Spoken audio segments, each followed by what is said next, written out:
بسم اللہ الرحمن الرحیم. میں ہوں نعیم محبوب اپنے یوٹیوب چینل کے ساتھ، اور امید ہے کہ ناظرین آپ ہماری اپڈیٹ سے مستفید ہوتے ہوں گے، اور انشاءاللہ آپ کو بہت سی ایسی خبریں ہم پہلے بھی بتاتے رہے اور آج بھی بتائیں گے. اس وقت جو ملک جس طرح نظر آتا ہے کہ منظم سازش کے تحت ملک کے خلاف ایک مہم جو ہے وہ سٹارٹ ہے، اور لوگ جو ہیں جن کا تعلق پی ٹی آئی بالخصوص پی ٹی آئی کی جماعت سے ہے، وہ تمام تر حقائق کو برائے طاق رکھتے ہوئے تمام تر جو اپنی رپورٹس جھوٹ پہ مبنی کر لیں، یا اپنی سوشل میڈیا مہم یا ڈیجیٹل میڈیا مہم، وہ جھوٹ پہ مبنی باتوں پہ وہ پیش کرتے ہیں، اور عوام کو نہ صرف گمراہ کر رہے ہیں بلکہ وطن عزیز اور وطن عزیز کے وہ ادارے جو ملک کی حفاظت پر مامور ہیں، جو ہمارے وہ مسلح افواج ہیں جن کی وجہ سے آج پاکستان کے 24 کروڑ عوام جو ہے وہ سکھ کا سانس لے رہے ہیں، اور تمام تر خطرات ہونے کے باوجود جو ہے وہ ہم اگر آج راتوں کو اگر سکون کی نیند سوتے ہیں تو اس کا تمام تر کریڈٹ جو ہے پاکستان کی مسلح افواج کو جاتا ہے، اور ان شہیدوں کو جاتا ہے جو بارڈروں پہ جو سرحدوں پہ اپنی جانوں کا نذرانہ پیش کرتے ہوئے آئے روز شہادت کے رتبے پر فائز ہو رہے ہیں. لیکن دوسری جانب یہ دیکھنے میں آ رہا ہے کہ بیرون ملک بالخصوص پاکستان کے اندر سے بھی بہت سے ایسے گروہ ہیں، ایسے جتھے ہیں جو پاکستان کو ڈی اسٹیبل کرنے کے لیے، پاکستان کو نقصان پہنچانے کے لیے طرح طرح کی عالمی سازشوں کا حصہ ہیں، اور وہ یہ حقائق بھول جاتے ہیں کہ جس وقت عمران خان صاحب کی جو بانی چیئرمین ہیں پی ٹی آئی کے، اور اس وقت عدالہ جیل میں ہیں مختلف مقدمات کے سلسلے میں، انہوں نے جب حکومت کا چارج سنبھالا تو اس کے بعد پاکستان بڑی تیزی سے ایک تنزلی کی طرف ایک اڑتا ہوا جو ترقی کی راہ پہ جو گامزن تھا ایک ملک، اور بڑی تیزی سے ترقی کی طرف جو جا رہا، ترقی کے سفر پر جا رہا تھا، اس کو تنزلی کی طرف دھکیل دیا گیا، اور بڑے سوچے سمجھے منصوبے کے تحت یہ سارا کام کیا گیا. میں آپ کو یہ بتاؤں کہ یہ حقائق تو سبھی کو معلوم ہے کہ کس طرح ان کے دور حکومت نے پنجاب کے اندر ٹرانسفر پوسٹنگ کا بے پناہ کام ہوا، اور اس سے اربوں روپے بنائے گئے، اور جو ان کے گھر پہ ان کی اہلیاں تھیں نیازی صاحب کی، وہ کس طرح آرڈر جاری کرتے تھے، اور اس پر عمل درآمد کرنے کے لیے جو ہے پنجاب کے جو ان کے متحد رہنما تھے یا متحد لیڈر تھے، وہ کس طرح وہ ٹرانسفر پوسٹنگز کے آرڈرز کراتے تھے، اور کس طرح اربوں روپے کی کرپشن کی گئی، اور کیسے طریقوں سے وہ معاملات کس انداز میں ایک فرح گوگی نامی خاتون کے اکاؤنٹس میں جاتا رہا. اور آج تو یہ ثابت ہے، نیب اس پہ باضابطہ تحقیقات بھی کر رہا ہے کہ کس طرح فرح گوگی کے اکاؤنٹس میں ان سالوں کے دوران اربوں روپے کی ٹرانزیکشنز ہوئی، اور آج تمام ثبوت ہونے کے باوجود کوئی بھی پی ٹی آئی کا رہنما، پی ٹی آئی کا کوئی بھی لیڈر، ایون دیٹ کہ بانی چیئرمین نیازی صاحب بھی اس کو ماننے کے لیے تیار نہیں، جبکہ حقائق روز روشن کی طرح عیاں ہیں کہ کس قدر کرپشن ہوئی، اور وہ اچھی طرح جانتے ہیں. میں آپ کو یہ بھی بتاتا چلوں کہ پاکستان کا زوال انہوں نے ایسے انداز میں پاکستان کو زوال کی طرف دکھینے کے لیے ایسے منصوبے، ایسے پلانز بنائے جس کے اثرات آج ہم دیکھ رہے ہیں. جس طرح کی مشکلات آج پاکستان کو ہیں، آج جس طرح پاکستان اقتصادی اور معاشی طور پر کافی کمزور ہو چکا ہے، اور کیونکہ آپ نے ایسٹس ہی اپنے ضائع کر دیے، آپ نے اپنے ایسٹس کو بے دردی کے ساتھ کچلا، بے دردی سے بلکہ میں یہ کہوں گا کہ اس کا قتل و عام کیا گیا. اور آپ کو میں یہ بھی بتاؤں کہ اگر آپ کو یاد ہو، یہ آن ریکارڈ بات ہے، بہت سے چینلز کے کلپس پڑے ہوں گے، جب یہی نیازی صاحب اس کنٹینر پہ پارلیمنٹ ہاؤس کے سامنے جو چوک ہے وہاں پہ کنٹینرز پہ کھڑے ہو کر جب یہ دعوے کیا کرتے تھے کہ مجھے حساب دیں کہ گزشتہ 10 سالوں کی 2 حکومتوں میں، جس میں پی ٹی آئی کے پاکستان پیپلز پارٹی کی حکومت اور میاں نواز شریف پاکستان مسلم لیگ نون کی حکومت پر یہ سوال اٹھاتے تھے کہ وہ بتائیں کہ جنرل مشرف کے دور کے بعد یہ جو بیرونی قرضہ ہے، یہ جو پاکستان پہ قرضہ ہے، یہ 11-12 ہزار ارب ڈالر سے یہ 25-26 ہزار ارب ڈالر تک کیسے پہنچا، اور یہ 10 سالوں کا حساب ہے، یہ بارہا کہا گیا اور یہ ریکارڈ پہ ہے۔ لیکن خان صاحب اس بات کا حساب خود دینے کے لیے تیار نہیں ہے کہ وہ جو ان کے ادوار جس کی مدت تقریباً 3.5 سال ہے، وہ 3.5 سال میں انہوں نے کوئی بڑا ترقیاتی منصوبہ بھی پایا تکمیل تک نہیں پہنچایا، لیکن یہی قرضہ جو ہے وہ 51-52 ہزار ارب ڈالر تک پہنچ گیا۔ ایک تو اس کی وضاحت آنا بہت ضروری ہے۔ میں یہ چاہوں گا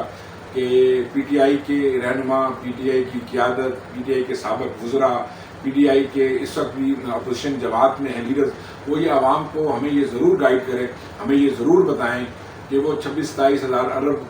ڈالر کا قرضہ جو ہے وہ 51-52 ہزار ارب ڈالر تک کیسے پہنچا۔ بیسیکلی آپ نے اپنے ایسٹ سے تیزی سے ڈرین کی، آپ نے کوئی ڈیولپمنٹ نہیں کی، آپ نے کوئی ایسے معاملات نہیں کیے جس سے ملک میں زر مبادلہ کے ذخائر بڑھتے۔ آپ جب گئے تو زر مبادلہ کے ذخائر کہاں پہ تھے؟ اور میں آپ کو یہ بھی بتاؤں کہ یہ بڑی اچھی طرح سب کو معلوم ہے کہ جس وقت یہ نیازی صاحب کا دور حکومت تھا تو اس میں ملک کی جی ڈی پی جو ہے وہ 375 بلین ڈالر سے گھٹ کر 275 جو ہے 375 بلین ڈالر سے گھٹ کر 275 بلین ڈالر تک رہ گئی تھی، اور پی ٹی آئی کی سیاستدانوں نے اربوں روپے کی مبینہ کہتے ہیں کہ دولت کمائی، جس کے پاس ان کے پاس کوئی ایسے جواز نہیں، کوئی ایسا ان کا کاروبار نہیں ہے، لیکن تمام کے اکاؤنٹس میں بے پناہ اضافہ ہوا۔ تو کیا وہ یہ بتائیں گے کہ انہوں نے ایسے کون سے کاروبار کیے، ایسے کون سے ان کے بزنس تھے کہ ملک تو زوال کی طرف جا رہا تھا، اور ان کے پرسنل اکاؤنٹس، ان کے ذاتی کاروبار کون سے ایسے تھے کہ ان کے اکاؤنٹس میں اربوں روپے کا اضافہ ہوا۔ اور یہ بھی بتا دوں کہ خان صاحب نے جس طرح اپنے ادوار میں میڈیا کے ساتھ جو کیا وہ بھی کسی سے چھپا ڈھکا نہیں ہے۔ جو آپ نے میڈیا انڈسٹری کے ساتھ جب آپ کنٹینر پہ کھڑے تو آپ اسی میڈیا کو سلوٹ کرتے تھے اور اسی میڈیا کے شکر گزار تھے، لیکن آپ نے جس پلاننگ کے ساتھ، جس منصوبہ بندی کے ساتھ میڈیا کے ساتھ جو کھیل کھیلا، اس کے لیے میڈیا کے جو اسٹیک ہولڈر ہیں وہ اچھی طرح جانتے ہیں کہ آپ نے کس انداز میں میڈیا کو نقصان پہنچایا، آپ نے صحافیوں کے خاندانوں کو کس طرح اپنے مظالم کا شکار کیا، اور کس طرح آپ نے ایک نئی پول پیدا کی جن کا صحافت سے تو کوئی واسطہ ڈائریکٹلی نہ تھا، لیکن آپ نے مین اسٹریم کو چھوڑ کے یوٹیوبرز کا سہارا لیا اور ایک مہم جوئی بھی ان کو لگا دیا۔ اور یہ مہم جوئی وہ تھی جو ملک کے خلاف تھی، جو وطن عزیز کے خلاف تھی، جس کا نشانہ وطن عزیز کے وہ ادارے تھے جو کہ محافظ ہیں، جو کہ پاکستان کی حفاظت پر مامور ہے، اور یہ وہ ریاستی ادارے ہیں جو اپنی جانوں کا نذرانہ دے کے ملک کی سرحدوں کی حفاظت کرتے ہیں، اور آئے روز ہمارے بچے، ہمارے نوجوان، ہمارے عزیز، ہمارے بھائی شہادت کے رتبے پر فائز ہو رہے ہیں۔ اور خان صاحب کے دور میں، نیازی صاحب کے دور میں جو بہت زیادہ نظر آتا رہا وہ عام لوگ کے ذریعے وزراء کی تعیناتی، پرائم منسٹر ہاؤس میں عملیات، کالے جادو، اس طرح کی بہت سی چیزیں نظر آتی تھیں۔ یہ تمام وہ حقائق ہیں جن کو دیکھنے کی ضرورت ہے، جن پہ کام کرنے کی ضرورت ہو، معاملہ تو شاخانہ کا ہو، معاملہ ٹرانسفر پوسٹنگ کا ہو، یا معاملہ راتوں رات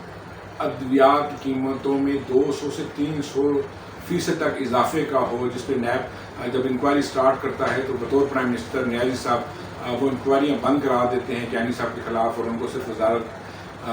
سے ہٹا کے سائڈ پہ کر دیتے ہیں، لیکن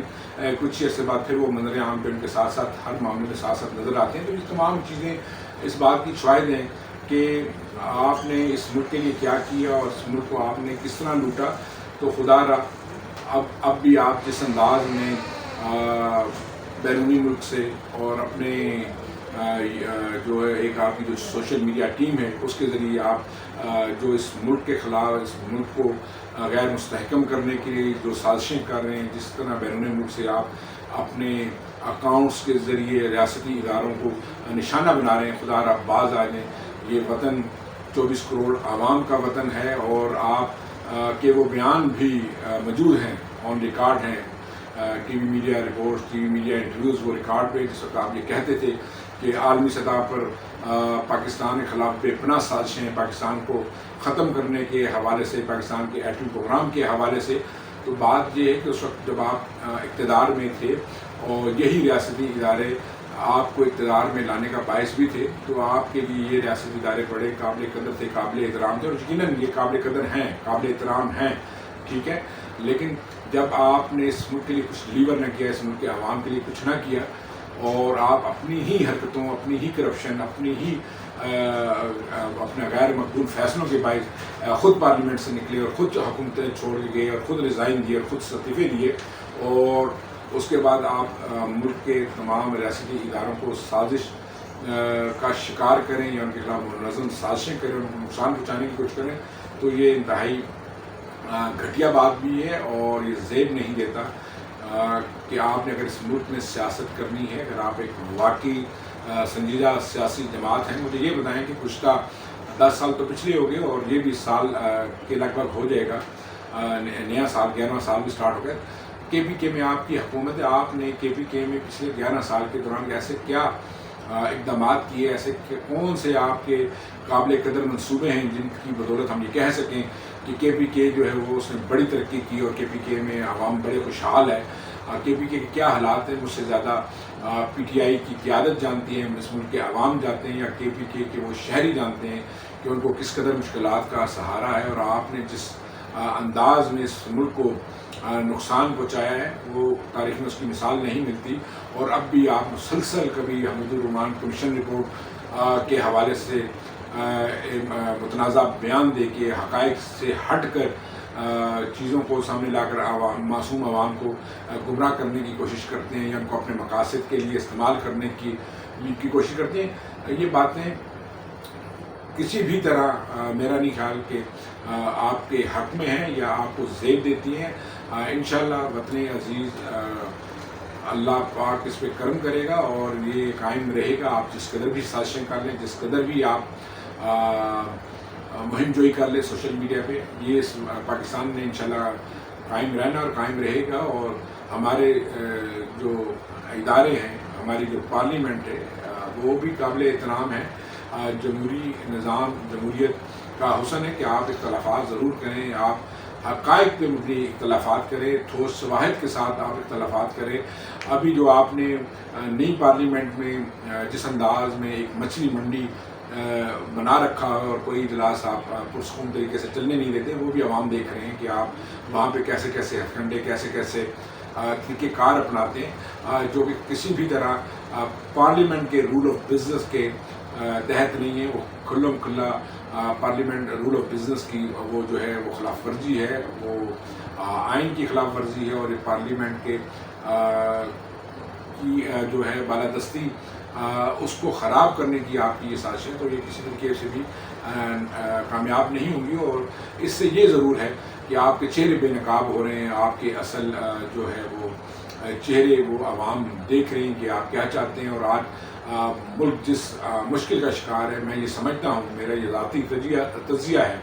کہ یہ 2018 یا 19 میں جب آپ کی حکومت آئی اس کے بعد یہ سٹارٹ ہوا اور آپ نے اس ملک کو ناقابل تلافی نقصان پہنچایا. اور اب جو ہے تمام جو حکومتی جماعتیں ہیں یا ان کی اتحادی جماعتیں ہیں اور اس کے علاوہ ہمارے جو دیگر سٹیک ہولڈر ہیں وہ یہ چاہتے ہیں کہ اس ملک کو کسی بھی طرح سے ترقی کی راہ پر گمزن کیا جا سکے، ترقی کی اس پٹڑی پر دوبارہ چڑھایا جا سکے جس پہ پاکستان تھا اور پاکستان ترقی کا سفر طے کر رہا تھا. اور امید ہے کہ بہت جلد آنے والے چند ماہ میں، آنے والے چند سالوں میں پاکستان ایک بار پھر ترقی کے سفر پہ گامزن ہوگا. آپ سازشیں جتنی مرضی کر لیں، انشاءاللہ امید ہے کہ آپ کی سازشیں کامیاب نہیں ہوں گی. بہت بہت شکریہ. امید ہے کہ ہمارے جو ہے دیکھنے والوں کو یہ پروگرام پسند آئے گا. اللہ حافظ. نئی محبوب کو اجازت دی.